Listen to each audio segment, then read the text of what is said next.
ایک عورت کی بات سن کر، اتنی چھوٹی سی بات سن کر آپ عالم میں بے ہوشی میں چلے گئے، اس کی کیا وجہ ہے؟ حضرت سیدنا بایزید بسطامی رحمت اللہ تعالی علیہ کے پاس ایک بڑی حسین و جمیل عورت آئی اور آ کے حضرت کی بارگاہ میں بیٹھ گئی.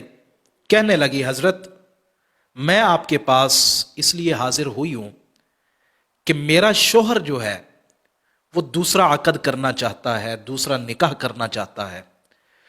آپ مہربانی کریں مجھے کوئی ایسا تعویذ دیں یا ایسا وظیفہ بتائیں، کوئی ایسا عمل بتائیں جو میں کروں اور میرا شوہر اپنے اس ارادے سے باز آ جائے.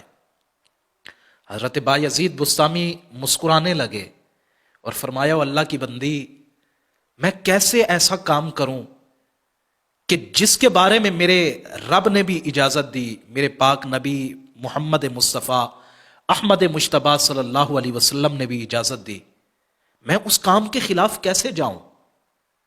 اس کام کو میں کیسے آخر سر انجام دوں؟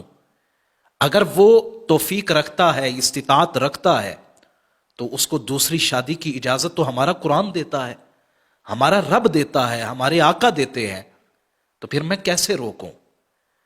وہ عورت کہنے لگی حضرت شریعت کی اگر پابندیاں میرے اوپر نہ ہوتی، اگر شریعت مجھے نہ روکتی، میں اپنا حجاب یہاں پر آپ کے سامنے اٹھاتی اور آپ میرے حسن کو دیکھتے تو آپ خود ہی کہنے پر مجبور ہو جاتے کہ تمہارا میاں غلط کر رہا ہے، اس کو دوسرا عقد نہیں کرنا چاہیے. اللہ اکبر. اللہ والے جو ہوتے ہیں وہ ان چھوٹی چھوٹی باتوں سے معرفت بھری باتیں نکالتے ہیں، وہ ان باتوں سے اپنے مطلب کی بات کو اخذ کرتے ہیں.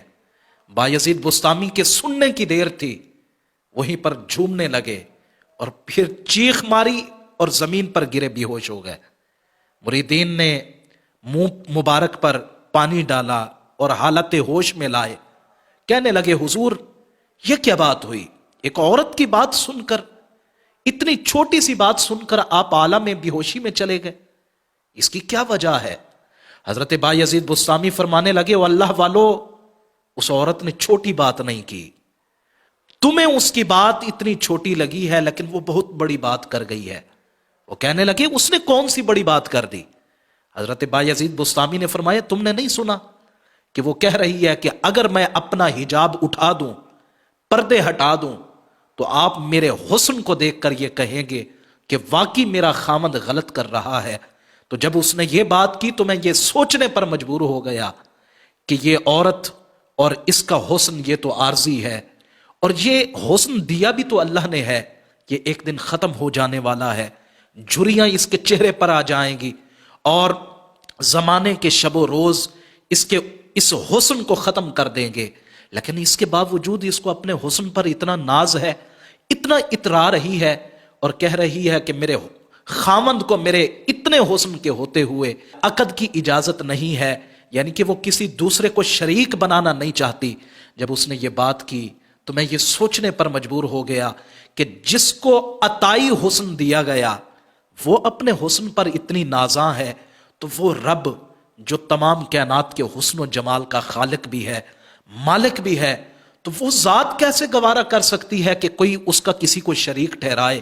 اللہ نے اسی لیے تو فرمایا کہ ساری کائنات کے تمام گناہ معاف ہو سکتے ہیں، لیکن ان اللہ لا یغفر ان یشرک بہ ویغفر ما دون ذلک لمن یشاء. سارے گناہ معاف ہو جائیں گے، ساری خطائیں اللہ معاف فرما دے گا، لیکن جو شرک ہے وہ گناہ اللہ کبھی معاف نہیں فرمانے والا.